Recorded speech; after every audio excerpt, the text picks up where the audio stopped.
Why should it happen this way? It can also happen like 50 other ways. And I was like, why am I the one who has to decide all this? We're going to do a Q&A today, which is something I don't think I've ever done on YouTube before, but I thought it was high time, and not just any Q&A. We're going to talk about writing. If you've been following me for a while, you may or may not know that I am writing a book.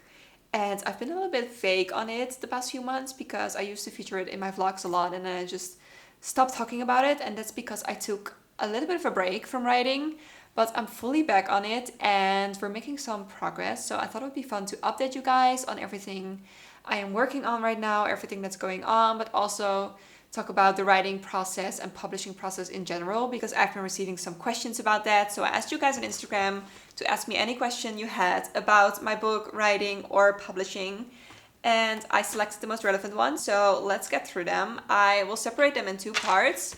The first part will be about writing itself, and the second part will be about publishing, literary agents, and so on. Before we start, maybe I should give a little bit of a summary of what I'm working on, so you know what I'm actually talking about when I talk about the book. Basically, I started writing a book back in 2020, I think, at the start of COVID. I started writing a cozy fantasy novel because I wanted to write something happy, something that I wanted to read. So that's why I started a project, but undisciplined as I am, I just sort of forgot about it, didn't touch it for years until I joined a writing group in 2024. And you had to work on a project there. So I was like, you know what? I'll start working on that project I started in 2020. And that's when things sort of took off because the response in the writing group was so good that it really motivated me to go for this story. And yeah, things just sort of sped up from there, and I signed with the literary agents for this story at the start of 2025. So a little bit over a year ago. So the past year, I've really been working to make this idea, this start of a book that I had, into a proper book. So a year later, that's where we're at. I am still working on it. I am now 2/3 into the second draft. I have about 70,000 words of the second draft. And I'm saying second draft, but it's really like the 10th draft already, but we'll get into that later.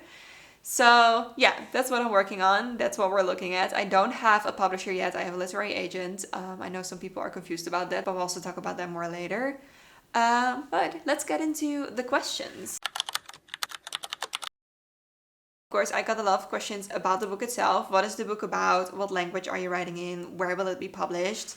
So I don't know how much I can actually tell you what the book is about, not because I don't want to, but also so much might still change because from what I know, when you get a publisher, they might have some ideas or wishes about the book, and just so much can still change. So I cannot really exactly tell you what it is about, but I can give you an idea of what it is about because I found this meme about like a year ago.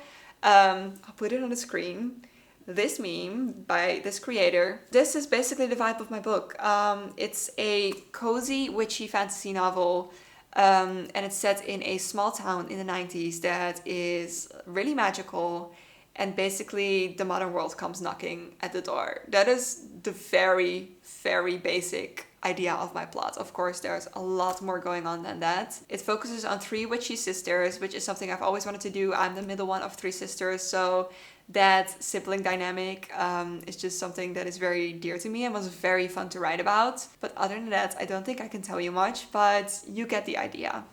And I'm writing it in English. This was a bit of a difficult decision for me at the start because obviously I'm not a native speaker, but I do only read in English. I talk in English in my daily life about 80% of the time, both online and in my relationship. So it feels much more natural for me to write and even think in English these days. But I'm still scared sometimes that I'm not actually good enough to write a whole book in English. I'm just afraid I'm gonna miss some nuances or my vocabulary is just not as good. But of course you also have an editor for that, which helps. But yeah, the book is written in English. I also took into account, of course, that a large part of my following speaks English, so I would have a bigger chance of finding an audience for my book if I would write in English, so that's also important. But as to the question of where it will be published, I don't know yet. I don't have a publisher yet, I just have an agent. My agent is Dutch, they're based in Amsterdam, but they do also publish books internationally. But it just really depends on what publishers want my book. Like, cozy fantasy is a saturated market, which is something I'll talk about later as well. But yeah, the competition is just really big. I am a very small fish in the big international ocean. In the Netherlands, I have a bigger chance of being published because it's more unique what I do in the Netherlands.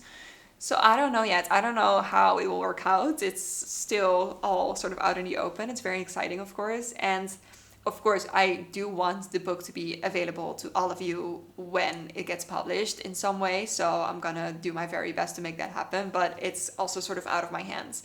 It really depends on what publishers want to pick it up in the end, if any want to pick it up. I kind of mentioned this before, but it's basically that this was a book I wanted to read myself and it was not out there. But it becomes a little bit more complicated because I had this idea, like I said, in 2020. And back then, the cozy fantasy genre was not really a thing. I think around that time or a little later, Legends and Lattice came out, and that was like this huge revolutionary idea, basically, because a lot of fantasy before that was not cozy. It was actually very focused on like wars and good and evil. So cozy fantasy was not a thing, and I really thought I had a super unique idea at the time because I couldn't find that type of book that I was longing for. And basically my idea came from the very basic desire of having a book that felt like a mix between Gilmore Girls and Practical Magic. And as you may know, that is also a very classic way of marketing cozy fantasy books now, that it's like Practical Magic. So again, none of this sounds very unique right now, but back then it was, believe me. The problem is only that other people had the same idea around the same time and they actually cracked on with it. They actually wrote those books and published them. Meanwhile, I am here 6 years later still working on it. But that's okay. Even though the market is very saturated right now, I do believe that it will stay around for a bit as well. I do think a lot of people love those type of books. I still think that my book has something to offer because it's completely different from everything else I've read so far, and I've read a lot in the cozy fantasy genre. The plot is completely its own. It just sort of grew from the very basic idea I had to a completely different story that I never could have even imagined at the start. I think my characters are very unique and feel very real to me. So that's why I didn't give up. Even though I was a little bit stressed at some point, I was like, no one's going to want to read this book anymore. There's already so many of those out there. I regrouped and I was like, no, I do think that this book still has something to offer. So that's a very long answer to the question of when did you know you had an idea worth pursuing? I just wanted to read it. That's the reason. If you have an idea for a book and you wish it was out there, you wish you could read it, but it's not out there, then that means you have to write it. That's how simple it is. The most questions I had were about my writing routine slash schedule slash process. And I was looking at this question and I already knew I didn't know how I was going to answer that because I do not have one and it's already bitten me in the ass so many times that I'm such an undisciplined and chaotic writer that I really hope that after this book I can change that. But this is the first time I'm writing a book. I have never done this before. I'm learning as I go, and as it turns out, I am very undisciplined. I found it really hard to stick with a regular writing schedule. And that mostly has to do with the fact that I got stuck so often in my writing and in the plot. So then I knew I had to get back to something that I didn't know how to figure out, which made me feel like I almost had physical revulsion against the idea of writing some days. Like I just didn't want to get behind my desk and do it because I knew I would just sit there and struggle, which really didn't help because on the days that I was in the flow and I knew exactly what I wanted to write, I had no problems doing it. I could write for 8 hours a day, basically without breaks because I was so into it. But on the days that I was stuck, I just didn't want to do it, and sometimes I didn't. And my life already has very little routine as a freelance writer and content creator. I basically have no routine at all, which is something I already struggle with, sort of forcing myself to sit down and do the work. I'm a huge procrastinator, and with writing it's no different. So I don't really have any advice here, except that if you can find a writing routine or a schedule, do it because it will save you a lot of stress, because I am just mostly stressed when I'm not writing because I should be writing and it's not a good feeling. And yeah, I feel like this book could have been done in 5 months if I knew what I was doing and could really put myself to work, but that's not what happened. And that's also okay. If you're like me and you're just chaotic and you can only write when you're inspired and feel motivated, so be it. Maybe it will take 15 years to write a book. you're still doing it and it will get there eventually. But looking at how much stress I've had, I really hope that with the next book, I can be a little bit more organized and, prioritize my writing a little bit better. But it's really because I had no idea what I was doing. Half of the time, I just felt like such a huge failure and imposter, and it really doesn't motivate you to work on a project. So I feel like if I can finish this, I will have such a confidence boost that I can do it, that will help me for my next writing project. That's at least what I'm banking on. I think my writing style is very warm and witty and atmospheric. Like, my favorite thing to write is banter, like dialogue. I am really good. I don't want to toot my own horn, but I'm really good at writing dialogue. Not so good at writing internal monologues or observations. I can get stuck in writing dialogue. I should be a screenplay writer, to be honest. I think that would suit me better. But yeah, so there's a lot of witty banter in my book. There's a lot of heartwarming scenes, and there's a lot of atmosphere. I just love bringing the atmosphere I have in my mind to life on the page. So I think is that a writing style? I don't know, but that's my answer. I don't use any tools, I think. I just write my book in Google Docs, which I don't know if that's the dumbest thing ever to do, but I kind of started out in Word, but then I suddenly got so stressed that the files would be corrupted or my laptop or hard disk would crash. So then I just sort of moved everything over to Google Docs, because if the files disappear, then at least it's somewhere in the cloud still. I just got very stressed about losing the file, so that's why I'm in Google Docs. I know a lot of writers use Scrivener or something. I'm not sure. I've never looked into that. Maybe I should, to be honest, but I just started out in the most basic way. I'm not a professional guy, so this is how I do it. Planning, I tried a few different things. I tried Notion at first, but I was too lazy to figure out how to make that look nice and how to make it work. For me, it was as complicated as Excel, to be honest. So after a while, I gave up, even though I really liked the idea of it. And when I see templates on Pinterest, I'm like, wow, I want that, but I just couldn't figure out how to do it for myself. Another technique I tried was just Post-its on the wall, which was really fun and made me feel like a super professional writer, seeing all those Post-its on there.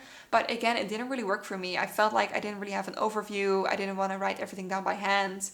So the way I plan now is just I have another Word document and I just write out per chapter a little summary of what I think should happen in that chapter. And if there are other things of note, I just put it in there in a different color. That's how I do it. And it works for now because the book I'm writing is not very complicated plot-wise. It's not a mystery murder thriller or whatever where things all have to come together in a very complicated way. In that sense, it's pretty simple. So this way works for now, but I don't know if in the future I'm gonna need a more advanced planning and plotting method. But this is how I do it. So, I have gotten stuck more times than I can count on two hands, to be honest. This has been my biggest struggle with writing and also my biggest issue on staying disciplined. I just couldn't figure out the plot. Like I just told you, I'm a very intuitive writer, so I just sort of started and everything flowed from there. But at some point, if you want things to start making sense, and especially towards the end, things have to sort of come together, you need to start plotting. And as soon as I started doing that, I just completely lost the writing flow, lost the joy for writing a little bit. I just started overthinking every decision I made. I was like, why should it happen this way? It can also happen 50 other ways. And I was like, why am I the one who has to decide all this? It felt so impossible. And because of all the overthinking, it just didn't flow anymore. And every time during writing, I got stuck. I would plot everything out and I was writing and I'd be like, no, this just doesn't work. It's not it. It's not it yet. And I would go back a few chapters, change things, write a little more, and then at a later point I would get stuck again. And this was sort of the process I had for a year, ever since signing with the agent, and I've been writing somewhat consistently. This is what I've been doing, and it was so exhausting. I know the advice is always write a shitty first draft and then edit that. You can edit a shitty first draft, but you cannot edit nothing. Somehow, I did not allow myself to do that. I did not allow myself to write a shitty first draft. I just kept editing and going back and changing things. And it just just completely blocked me from moving forward and actually getting somewhere with the story. And it was just so frustrating, and somehow I couldn't stop it. And it was really this downward spiral of despair. And towards the end of summer last year, I just almost got burnout. I was just so lost and just lost all faith in myself as a writer. I was like, I never should have signed with an agent. I cannot do this. I am such an imposter. So yeah, at that point I didn't know what to do anymore. So I emailed my agent, my editor, and I was like, can I just send you what I have so far? Because I told her I would come back to her when I had the first draft. Didn't work out. I just emailed her like, I have 80,000 words. I cannot figure out the plot at the end. Just read what I have, and I need a break. Just read what I have, and maybe then after you can give me some clarity on what's not working, or we can brainstorm a little bit, and maybe I can figure it out from there. She took a few months to read through everything because she was really like line editing. She had some big fairs going on, so it took a while. And that was honestly the biggest gift to me, because I needed that distance. I needed a break because I was going crazy. I was so just burned out from writing this book. So I spent those months just finding my joy back from writing. I joined Substack, wrote silly little things there. I started knitting, just finding my creativity again in more like lighthearted ways without all the responsibility attached to it. And I think that really saved me, because I got everything back from my editor at the start of January this year. We had a call, we had a little brainstorm. And after that, I had to get back to writing. I was like, okay, I have to do this again. I cannot avoid it any longer. I had my break for months, and now I have to get started again. I sat down, I had my overview of the plot with me, and I just started going through it, and suddenly everything clicked. I don't know how it's possible. It felt like some sort of like message from above, but everything suddenly made sense. I could see what was lacking. I could see what I had to add. I could see which chapters had to go and which one had to go in a different place. Everything magically made sense. So I rewrote the outline for the plot, and now everything's sort of set in stone there. I feel like this is how it's supposed to be. And writing goes so easy now because I just know what I need to write. I know where to go. And I think after that, after I fixed the plot, I wrote like 20,000 words in 1 week. That's like more than I wrote in like 4 months last year. It's insane. I don't know what happened. I'm not questioning it. I'm just very happy that there's some progress again. So yeah, in a few weeks, I wrote 70,000 words of the second draft. That's where I'm at right now. And I just have to finish the second draft before I can go through with my editor again. But yeah, that is to say, I got stuck a lot of times. And the best advice I can give you from my experience now is to get some distance from it and talk with other people about it. I'm a talker, like I need to talk through my thoughts to make sense of them, and that also was the case for my writing apparently, because just bouncing ideas off someone else, it just really helps for me to see what works and what doesn't. It's I don't know, it really helps to talk to someone. But also gaining that distance, when I looked at everything later, suddenly I saw what didn't work and why, like suddenly everything made sense. So I think just don't force yourself to keep writing, even though you feel like you're getting yourself more and more stuck. Just get some distance, take a few weeks, take a break, and then get back to it, and maybe you'll have some more clarity then. Like I had a long break. I don't think I needed months. Maybe a few weeks would have been enough, but so be it. But yeah, I think that really helps. Before we get into the second portion of the questions about publishing, I want to talk to you about another great resource that could help you with your writing, and that is Skillshare. You guys know I love Skillshare. I've talked about them before, and I'm so happy they are sponsoring this video. If you don't know Skillshare, it's this online platform where you can find classes on a wide variety of topics made by people with knowledge and experience in that field. Whatever you want to know about writing, there are some classes for it. Think publishing, think writing tips, creative writing, as well as nonfiction and essay writing. Name it and it's there. A personal favorite of mine is the one by Dakota Warren, in which she talks about how to bring your writing from like hobby level to professional level and what steps to take to get published. She even shares some examples of like query letters you can use, which is really great. And another one I really enjoyed is the one by Tasmin Hansman. This one is really on the craft of writing. She gives you tips on How to become a better writer. I especially appreciated her tips about editing, the kill your darlings part, and she gives some great writing exercises to actually bring it into practice.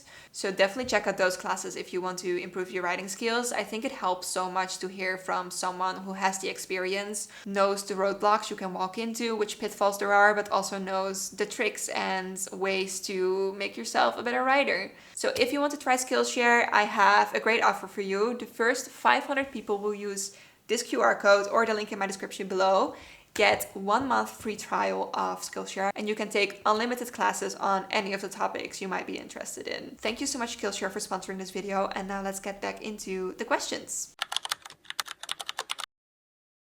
Let's go to the questions about the publishing process, because a lot of people have questions about this and I cannot answer all of them because, as I said, I'm only signed with a literary agent so far. I don't have a publishing contract yet, so I don't really know how everything works yet, but I can tell you about my agency and what they have explained to me. So, first question.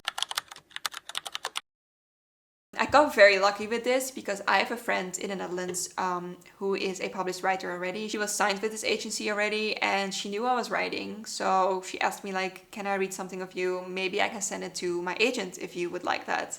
And I was like, no way, I only have 20,000 words. Like, they're not going to be interested. I thought they need full manuscript. And she's like, yeah, most of the time they do, but we can always try because you're coming in through me. So you already have like an in basically. And also I have a large following. Like, I'm not gonna lie, of course, it helps to have a large following online now to get signed with an agent or a publishing house. It's just how it works these days. I'm not naive. Like, I'm not thinking I wrote something so unique and good and revolutionary that they just had to sign me at 20k words. I'm sure my following also had something to do with it.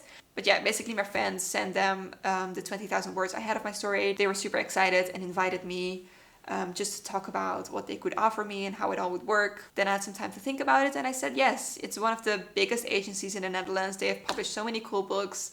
And they just seemed really excited about my story. They had like a lot of trust in it, which gave me a lot of trust as well. So that's how I got an agent. I didn't have to query. I didn't have to send out tons of emails. I just got really lucky that I already knew someone at this agency. And I don't want to say I got lucky with my followers because I worked really hard for those, but it does help also to get more visibility and to, you know, have one foot ahead when it comes to finding representation. Someone asked this question and this was such a good one because I have a lot to say about this.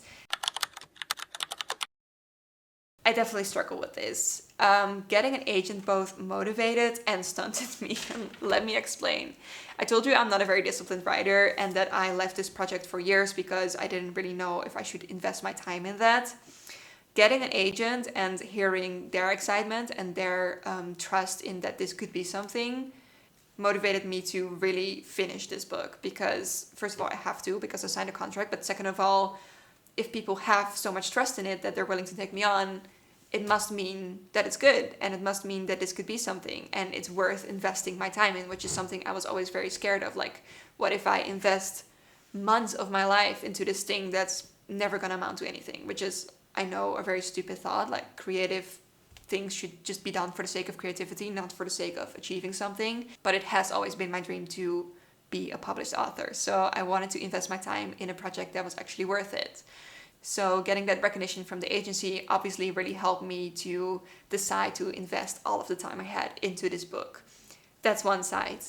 The other side is that I think I may have signed too soon, not because they haven't been great, but because I cannot really deal with the responsibility. Because I signed this contract, I know I have to deliver this book to them. They are investing their time and money in me. And the pressure of that just really paralyzed me sometimes, because especially on the days that I felt so stuck in the plot and I was like, this is never going to be anything. I felt like such a massive imposter and I was like, I tricked them into signing with me, or they were blinded by my followers, but this book is so bad. They're gonna be like, shit, why did we ever take her on? Those were all the thoughts that went through my brain, and that's not very conducive to the writing process, let me tell you. It really hindered me more often than it helped me, I feel like. Now I'm at a point where I'm really happy that I signed with the agent because the editor has just been helping me so much, especially with all the brainstorms now. We decided to meet monthly so I could bounce ideas off her, which has been so great. But yeah, I had so many doubts last year about if I should have signed so quickly. I just felt like the edit pressure really made things worse for a while, and I wish I would have signed when I already had a finished manuscript. But would I ever have finished this manuscript without the agency?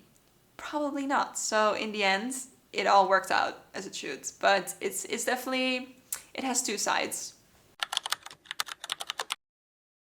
I got some questions about the requirements for finding a literary agent. Someone asked, do you need to have a finished manuscript before submitting? Are you giving a maximum length the book should be?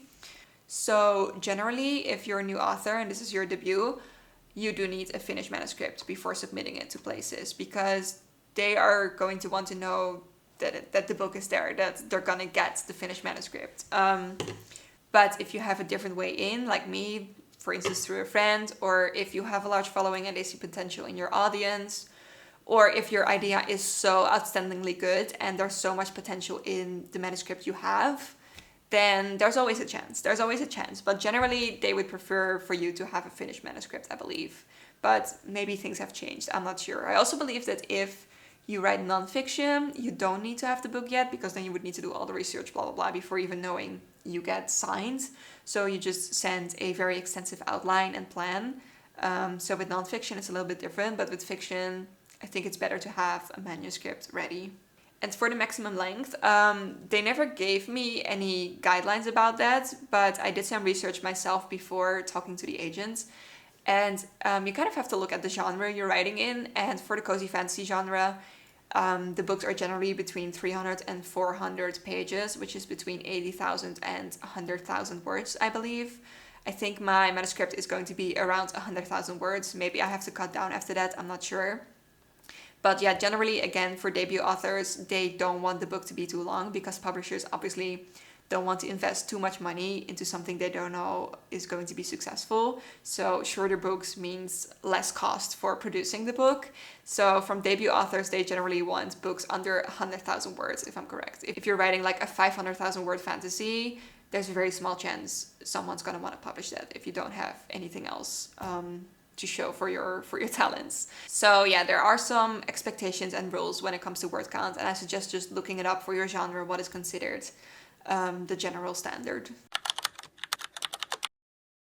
So I already told you a little bit how it works with the literary agency I'm signed to, but basically their role, I don't know if you're aware, their role is to mediate between the author and get the best book deal out there, because that sort of benefits everyone.